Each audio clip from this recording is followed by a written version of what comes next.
2026 FIFA বিশ্বকাপ ঘিরে প্রস্তুতি চলছে জোরে সোরে। আর এরই মধ্যে বিশ্বখ্যাত ক্রীড়া সাময়িকী স্পোর্টস ইলাস্ট্রেটেড উত্তর আমেরিকার 16টি আয়োজক শহরের র্যাঙ্কিং প্রকাশ করেছে।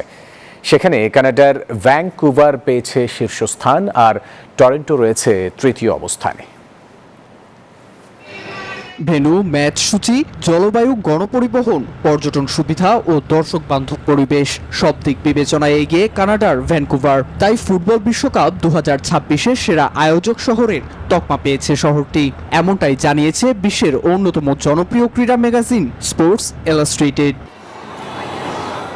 তালিকায় দ্বিতীয় স্থানে রয়েছে যুক্তরাষ্ট্রের সিয়াটল এবং তৃতীয় স্থানে কানাডার আরেক আয়োজক শহর টরন্টো। মেক্সিকো সিটি ও আটলান্টাও রয়েছে শীর্ষ 5-এ।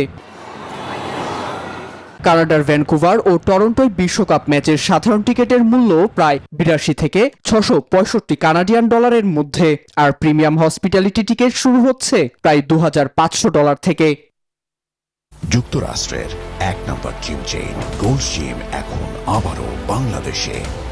বসুন্ধরা আবাসিক এলাকা ও বসুন্ধরা সিটি শপিং মলে। দেশটিতে বিশ্বকাপের এই আয়োজন শুধু কানাডার জন্য নয়, সেখানকার বাংলাদেশি প্রবাসীদের জন্য গর্ব, অংশগ্রহণ ও বৈশ্বিক পরিচয়ের এক গুরুত্বপূর্ণ উপলক্ষ। Desk report, news 24।